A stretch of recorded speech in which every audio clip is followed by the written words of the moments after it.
I see Angela, being greedy always gets me. Yeah, that's why risk management is so key.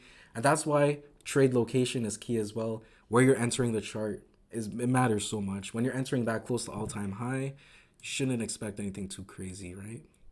Regardless if you do get that 10R or not. So when you see that the Fibonacci trap is printed at 9:55 a.m., you have two options, right? So when you see the recovery, when you see the recovery at 9:50 a.m. into 9:55 a.m., you have a few options. You can literally limit into the level as soon as you see this push into 6690 from 6681, as soon as you see this push into the RTH high, you can be very quickly, or you can be very quick in your execution and simply put a limit order at 6681.25, or let's do 6682.50, just so you're 1 point above, and put your stop loss behind the low. Your stop loss needs to be bracketed into the limit order. So as soon as you get filled, your stop loss is in and you have absolutely zero worry about the market just completely flushing and your stop loss not being there, right? And with futures, this is very easy to do. It's literally selling and buying, such that you don't have to go through an options chain. You don't have to do this. You don't have to do that. You don't have to understand the theta and the decay. You literally just buy and sell. So it's really not that difficult to place this limit order as soon as you see the recovery. The recovery is literally just price action sustaining above 6681.25, getting to some resistance and pulling back for the higher low. We pull back for the higher low at 9:55 a.m. Your stop loss does not get triggered at 66.69, which is behind the 9:45 a.m. low, and it's the exact same risk management as the false breakdown entry model. The Fibonacci trap is pretty much just the exact same thing. The only difference is that you're using this extra piece of confluence with the higher low to give you an extra piece of confirmation that recovery is indeed in play. Because I can't tell you how many times I've been trapped as a false breakdown trader because I did not understand if the level was recovered or not. So the Fibonacci trap is very beneficial for you guys and your learning curve. Eventually, you're going to reach a point where I really do feel like you can just mark it into the level, especially when you understand the internal context of the level in the day. Although, focus on the Fibonacci trap first, and then you can start marketing into levels and placing your stop loss when need be. That's pretty much all for today's recap. We're going to hop into the book soon here. I unfortunately forgot to click record. I feel like somebody has to remind me. If Miss Angela, if you can do that every day, that would be awesome, but that's up to you. Fortunately, I forgot to hit record, so it is what it is. But anyways, today's session really is about understanding what happened yesterday, because price discovery is no joke. Price discovery is really tricky to understand. Price discovery, if you're not prepared for specific situations to play out, you can easily revenge trade. Easily, and it's happened to me so many times. So many times. But luckily for buyers today, they were able to defend 6681.25. That kept them secure in the driver's seats. And now we're simply just flagging out at 6696.75, which was the previous all-time high. And I think tomorrow is another price discovery day. We will see if buyers are able to defend 6670.25, today's low of day, and then print macro breakouts above the current all-time high, 671975. A return to the FOMC low, which is yesterday's low, is finally going to give me a trade idea that's active, right? I'm a macro time frame trader. I have all the patience in the world, and I wait for significant dips on the S&P 500. I asked ChatGPT, how many times does the S&P 500 dip minus 2% a year? It said about 15 to 20 times. So that's about 15 through 20 trades. But it was looking back at the recent 5-year history. So I think the next 4 years are going to be a lot more volatile than 15 to 22% dips a year, just purely based on the regime, right? You have to be able to adapt to that new market context. External market context. If you guys have any questions, comments, concerns, let me know. Let me know how you traded today. Let me know if you caught that false breakdown. I saw a few of you guys take that false breakdown. I saw a few of you guys even sell puts at that false breakdown. That's some good stuff right there. And I saw a few of you guys definitely studying up today's price action as it pertains to the market's context, which is key because people ignore market context all the time. People don't want to think of the market as buyers versus sellers, even though that's what it literally is. It's literally buyers and sellers. It's nobody else. It's not zebras. It's not me. It's not you. It's institutions and retail. It's buyers and sellers. So if you can understand the battle of buyers and sellers in a very deep manner, then the whole psychology talk about trading, I feel like it's super easy to manage, right? I had a talk with somebody today. If you can understand the significance of the levels, then you can throw out a lot of the psychological hurdles that we deal with, like hesitation and revenge trading and things like that. Because think about it like this: if you know that the FOMC low from yesterday is so important to the battle of buyers and sellers on the charts, are you likely to hesitate at buying that level when you see your entry model? No, because you know the significance of the level. If that level fails, are you going to revenge trade a falling knife? No, because you knew the significance of the level. You put in the work in the pre-market. You put in the work after hours. When people don't do that work, they hesitate at these levels. They revenge trade because they don't understand the internal significance of these levels. So I really cannot stress enough the importance of our contextual analysis, right? Who is trapped and who is in control. Let me go ahead and zoom or scroll up here. Let's bring up the pre-market field guide. Let's see how price action looks right now. Let's zoom out here. Let's go to the 1 hour. So we have the overnight breakout structure, huge wick on the 1 hour time frame. We have all-time high with a wick as well. Pretty much a wick, right? Just 1 point below it. So we're definitely trapped within a defined range. I think today is a decent day to sell some puts, especially in the afternoon around lunchtime. When you see that reaction at 66.8125, you could definitely start selling some 0 DTE puts as you're betting on that low holding. You're betting that price action is not going to go to the FOMC low, so you can collect some easy premiums, I feel like, today with some 0 DTE puts. And people that are trading futures today, the false breakdown entry model and the Fibonacci trap entry model, even the predetermined entry model, they all presented themselves at the significance intraday line in the sand, 66.8125. So usually you're going to have an intraday line in the sand and you're going to have a macro line in the sand. 110% the intraday line in the sand was 66.81, as we talked about in the notes, and the macro line in the sand remains the FOMC low. Are we going to see a sell-off tomorrow? Who knows? And we will find out tomorrow, right? And we'll just have to be ready when price action enters our high quality area of interest. Let's see, we are on page 179. Best loser wins, page 179. Almost finished the book. So if you guys have any recommendations on the next book to read, you can send it to me and I'll do some research.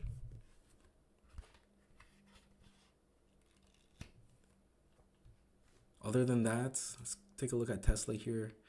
Tesla below 420 again, but it's still holding these mini higher lows.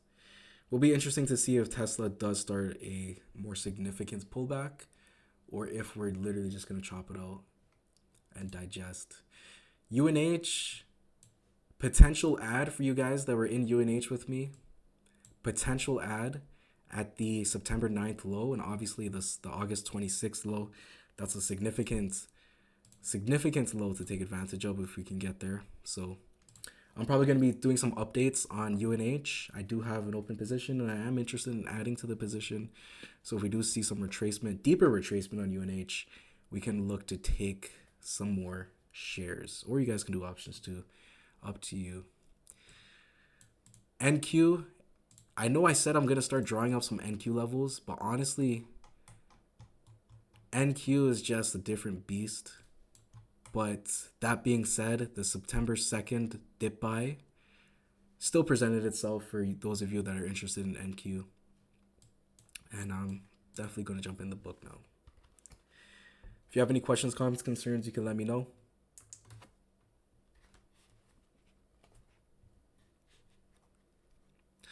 All right. Page 179, getting back in the game. I was surfing in a town outside Biarritz, France in 1996. I was literally in over my head. The waves were twice as big as anything I had ever handled before. I tried to drop in a few times, but the waves were too fast and the lip was too steep. Finally, I got myself positioned for a wave, but I was too far into the impact zone, and instead of gliding into the energy path of the wave, it literally knocked me out. I just remember everything going black. Luckily for me, someone spotted me and pulled me out of the water.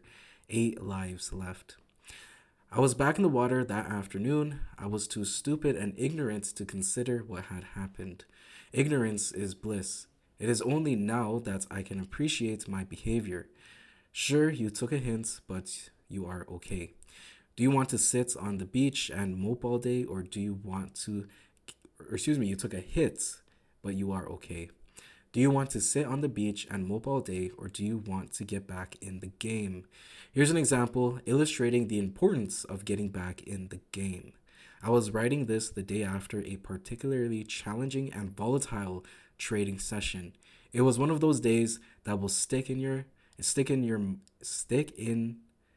my mind for reasons that will shortly become apparent.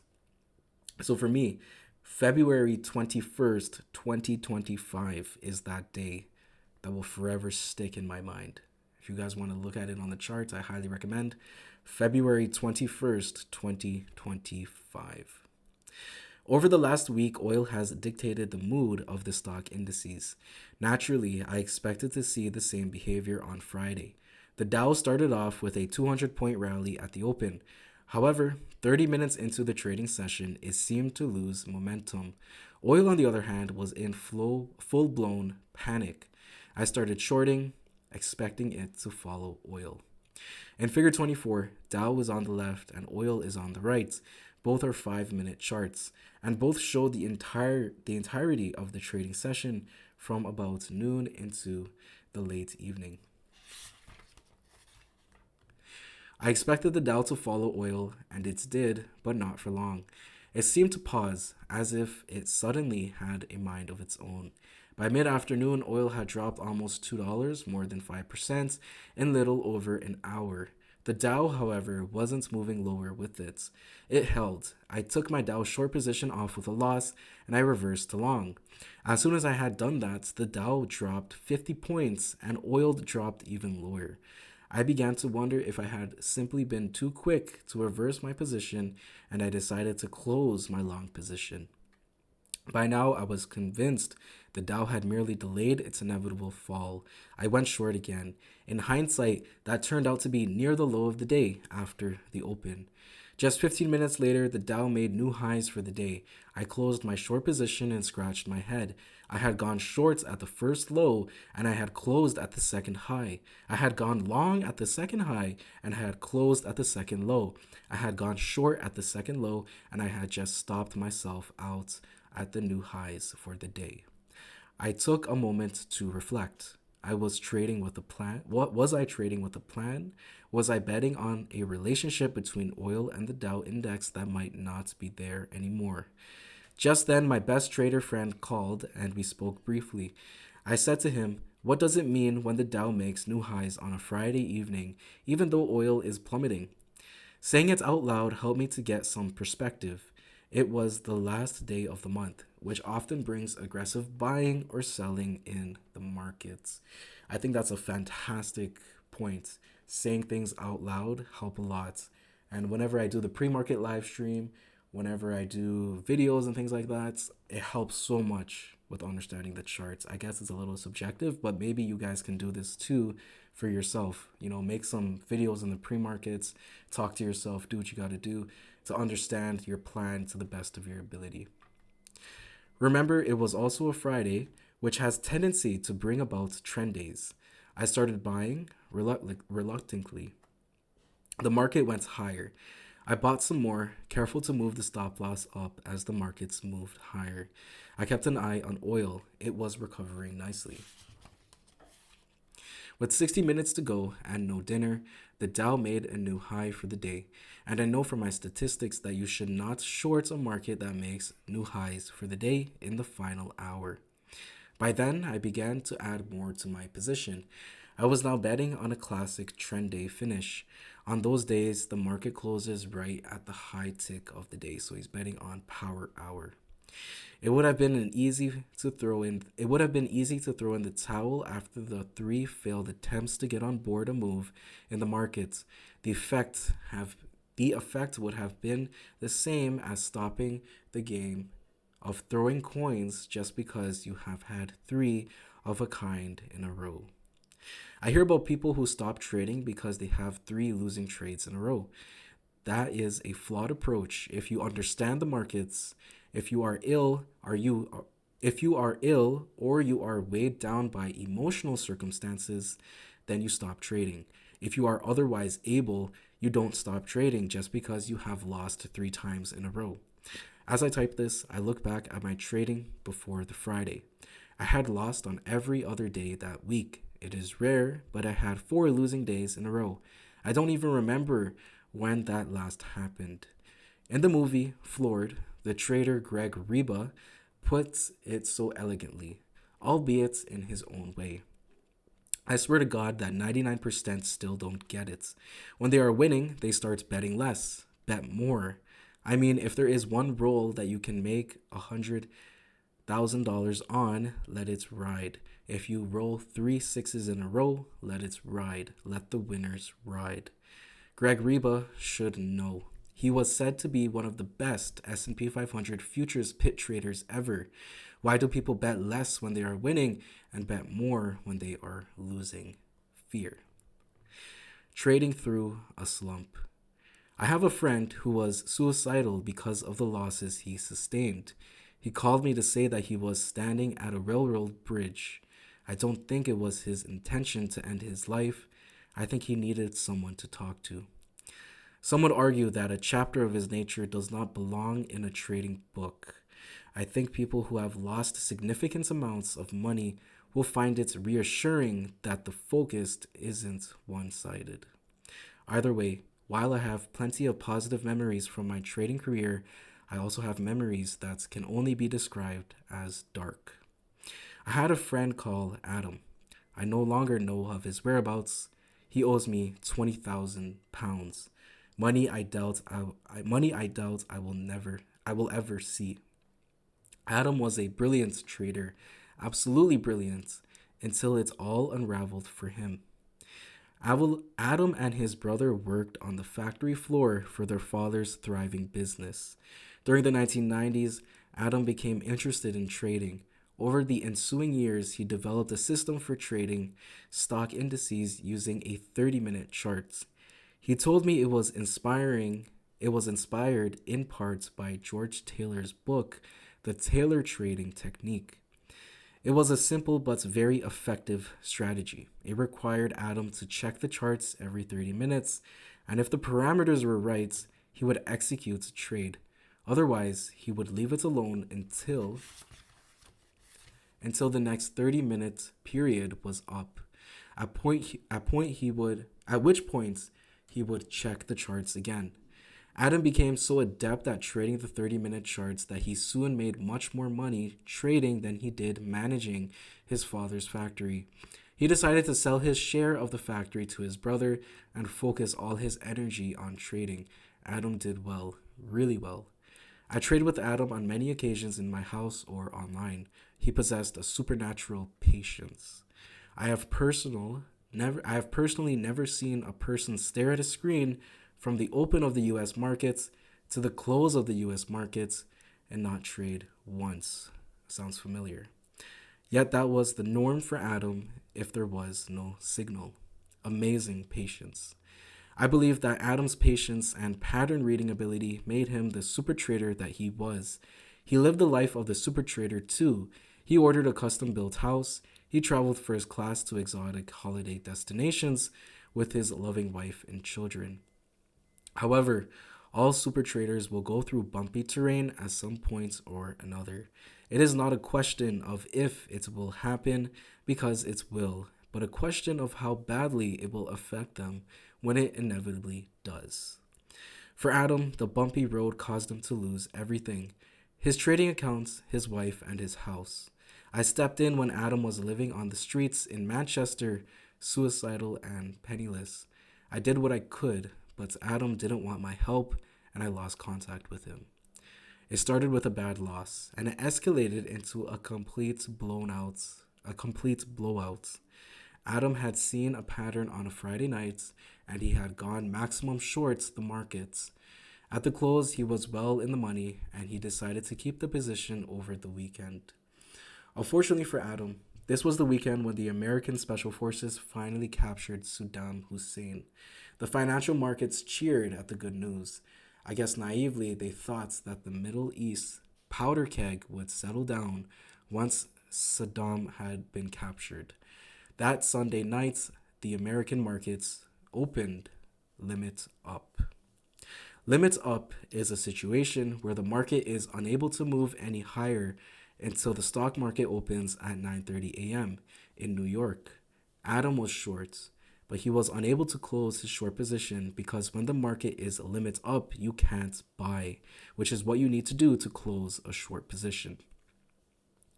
Adam was awake when the phone call came. It was his futures broker. Adam was informed of his options: deposit more money on the accounts or risk being closed out once the future market came out of limit up.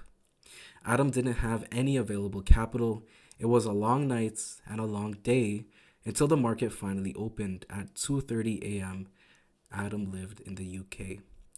The market opened and stocks soared. The broker liquidated his position because he was in breach of the margin requirements. The accounts had stood at close to 750,000 euros.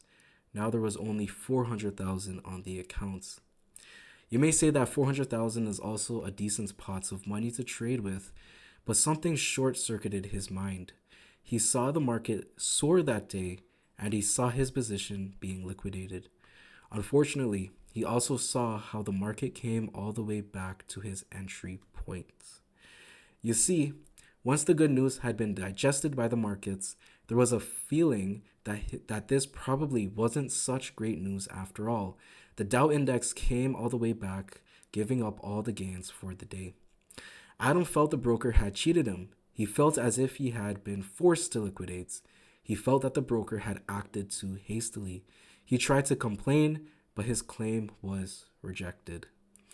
He then tried to make up for the lost money through trading, but his head wasn't right. He began to second guess his system and doubled up on trades. Then his builder demanded payment for his house. Adam had paid a deposit, but now he couldn't make full and final payments. He lost the deposits and the house. Adam was unable to stop his own downfall. So was his family. He began a pattern of lying and withholding information for his own gain. The last time I heard from Adam was when he cheated me out of a fair sum of money only to disappear. I haven't seen him since. Sadly, this is not an isolated story. I have had to cut short a business trip while working in the London because my boss called me back to the office. There was a client in our reception crying his eyes out because he had lost 750,000 trading Forex. He was afraid to go home and tell his wife about it. He begged my boss to lend him money so that he could trade again and hopefully make the money back. You may think that this individual lacks the moral fortitude to trade. You may even think less of him because of his apparent lack of dignity. What if I were to tell you that he was a renowned surgeon in a prestigious private London clinic? Education means very little in this industry. It doesn't matter where you went to school or what your day job is. If you don't know how to handle a losing trade and then a winning trade, you will not go very far in this arena. It is for this reason that I tell people to spend less time on technical analysis and more time on self-analysis. Successful trading can mean just making a good living. I got a message from a close friend of mine. He trades full time. He has been doing it for 15 years, and unlike so many other hopefuls, managed to make a success out of it. He has made himself a good living over the years. I don't know many traders who like to talk about what they earn from their trading. When I spoke to my friend about it, he told me he had made about the same as if he had a well-paid managerial job in the city. However, he had no commutes and he had time to be there for his children when they came home from school. To me, my friend is an example of a person who made trading work for him. He had not made himself rich in the process, but he had paid the bills, put food on the table for his family, taken them on holidays, and bought a nice family car. There seems to be an inclination to describe trading as the venue for making untold riches. Yes, the potential is always there, but with bigger reward comes bigger risk. You can't catch big fish in shallow waters. However, my friend was tiring from the long hours, and he called me to talk. He asked me if I had ever had enough of the endless hours of watching the screens. I immediately responded, no. And if you feel like that, you have to stop trading and take a break from it all. We spoke for a while that night on the phone. He told me that now that the kids were older, they wanted to hang out with friends rather than their old dad. His wife worked full time too. It meant he was often alone in the house from early morning until late afternoon, and it began to bother him. I helped him get over a few job interviews. I helped him get a few job interviews, and he secured himself a job as a broker in London on account of his in-depth understanding of the markets and his ability to understand what clients are going through in their trading. A fairly innocent story. I am sure you would argue it's definitely not innocent. So why am I telling you about my friend? Well, I am telling you the story for several reasons. The first reason is that trading can be a very lonely business, so that's why it's not innocent. It has never bothered me, but I have the deepest of sympathy for those who feel lonely while trading. I am not sociable, I don't drink or smoke, can't withstand watching a football match that excludes me from a lot of male social activities, and prefer my own company. But even I like to pick up the phone from time to time and just shoot the breeze with a friend. When I worked in the city, I would at times stick my head into my boss's office, who always had a minute to say hi and catch up on life. If you one day decide to make a goal of full-time trading, you may experience a twinge of sadness that you no longer have the odd chats with a work colleague. I recommend that you take a week or two's holiday and try full-time trading before you hand in your notice to your boss and begin your full-time online trading job. It will give you a taste of what your day will look like. The second reason I told you the story about my friend is to make sure you realize that a pause from trading is not the end of trading. The markets will always be here. My friend will no doubt be back to trading full-time one day. In the meantime, he is enjoying a new life where he is helping others achieve what they want from trading. The third reason I am telling you this story is because I would love to see you succeed, but I think it is important you understand that trading may not offer you the rainbow you had hoped for, but does it have to? Could it not just offer you a good income, where you are working on your own terms and perhaps doing something that you find immensely interesting? Does it have to result in owning a beachfront property in Barbados? Sure, if you get there, I am happy for you, and you should be proud of yourself. However, if you don't get there, but you still manage to pay your bills and put money aside for the sweet things in life, as if you were the recipients of a monthly paycheck, then to me, you have done what the 99% of the population do not dare to do. They dare not take a chance on their dreams. If you can make a living from it, be it a decent living or a great living, then you really are something out of the ordinary. And trust me when I say that once you understand trading better, You will also come to understand what makes you work optimally in the trading arena, and that is when being a trader gets really fun. 8 months ago, I went through a tough time. It happened during the month of May. I started strongly, and then the wheels started falling off. I was up some 200,000 on the month, and it started to unravel. It started with a loss of 33,000. Often when I have a bad day, I will come roaring back the day after, but I didn't. I lost another 9,000. The day after, I lost another 9,000 the day after. Then came the weekend, not a moment too soon. Monday started where Friday had left off. In spite of all of my preparation and introspection over the weekend, I lost another 38 grand. Before the week was over, I had lost more than 50% of the gains for the month. More disturbingly, I felt completely lost. I had no idea why I was losing. I wasn't tired, I was sleeping well, I had no emotional issues that occupied my focus. I was just not performing. I have endured hard times before. Progress has at times been slow. Setbacks have been frequent. Setbacks are always lurking. My goal is to stay in the game until I don't want to spend all my waking mental energy on the markets.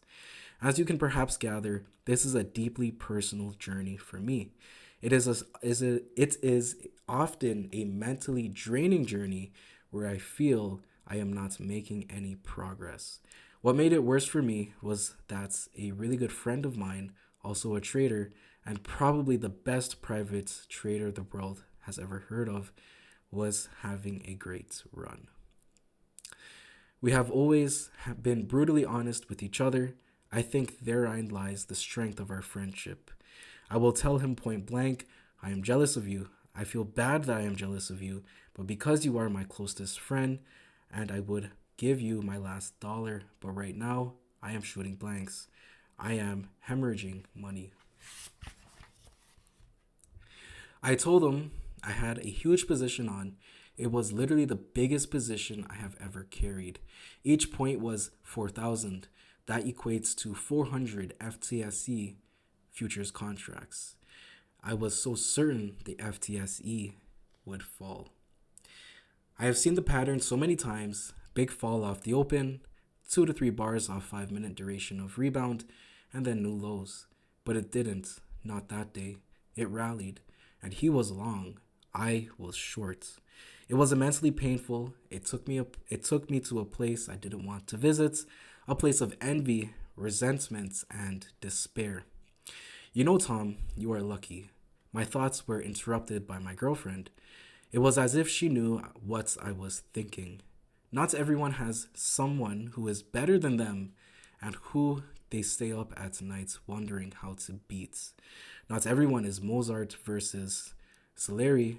You should be happy, so you lost. But what have you gained? Don't you know that he feels the same as you do? He desperately wants to beat you for no other reason that you bring out the best in each other. She carried on. You know my old professor Peel, he told you about him, brilliant man. I told you about him, a brilliant man. Do you know what made him brilliant? His colleague, Professor Kyle, they were best friends, and neither of them would ever acknowledge that they were insanely jealous of each other, yet they were the two most brilliant minds anyone could wish to learn from. You should really count your blessings that you have someone who you badly want to beat. It is really not a curse, it is a blessing. What do you think would happen if your idols stopped trading? If they stopped, I thought, who would I beat then? I always loved beating my old high score, and I did today in size. But she was right. I am not just trading to make money, I am trading to push myself into those places where I am not comfortable. I was once in a restaurant in Porto Cristo, having dinner with my son. I happened to look over my shoulder and I saw Rafa Nadal having a late meal with his friends.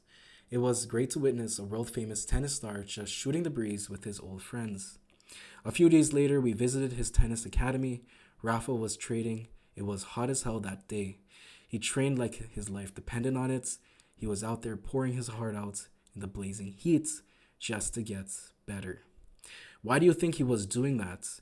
It is for the same reason that someone like Matthew McConaughey, during his Oscar acceptance speech in 2014, said, "There are three things that I need each day.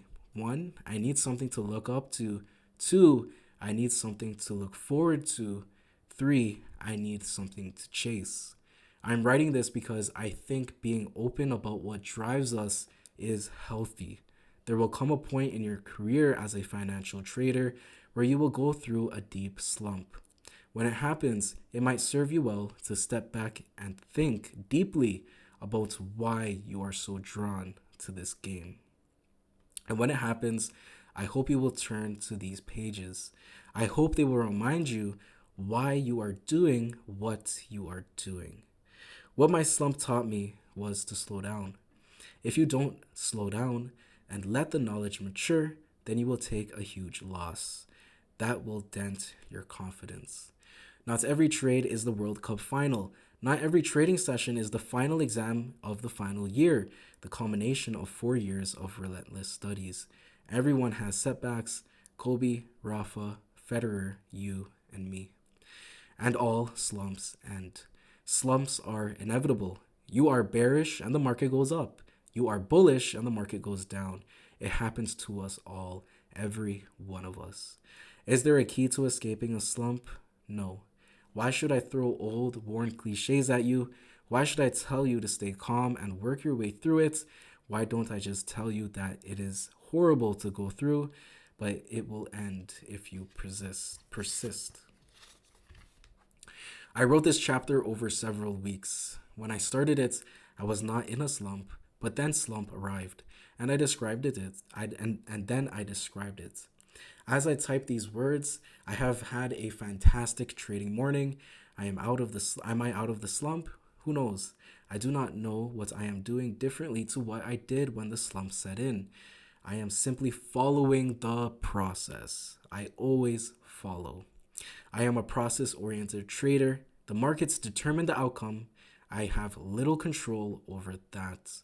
I have faith. I believe that my process will carry me through the highs and the lows of trading. Absolutely phenomenal last little sentence there to end on, because process is everything. Without a process, you are just gambling the markets. We're on page 193 as my voice skips out. So yeah, that was, I think I'm saying this every session now, but that was my favorite chapter because I definitely do understand the loneliness aspect of professional trading. You are just behind your desk in your room all day by yourself. And that's why communities and a team is so important. A team will take you to the next level.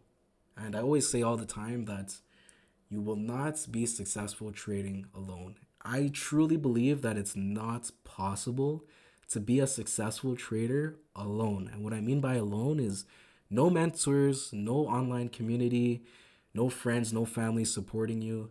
I truly believe that it is a 100% guarantee that you will fail if you do not have support, a team, and especially guidance, and mentors. Because this game is, at the end of the day, I'll just tell you straight up, the stock market is designed for you to lose. It's designed for retail traders to constantly give the stock market money so institutions can continue to count their monopoly. That's literally what the world is nowadays. So you have to be aware. You have to make sure you have a team. You have to make sure that your mental health is in sets, because at the end of the day, we are participating in the most difficult game in the world, but it's also the best game in the world. This community has really helped me keep going. Yep. Appreciate it. That's what it's all about at the end of the day. Thank you so much for listening.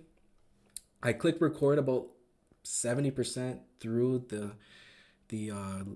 after hours recap today, so I apologize. I couldn't get the majority of the content, but I did get all of the reading club for today. So definitely look back at this session. I see Angela's laughing at me because I forgot to record 2 of her private sessions. That's on me. Unfortunate, but I have to learn to click record. I will click. Let me just write a sticky note. Yeah, I'll write a sticky note after when I close out the stream. But anyways, guys, thank you.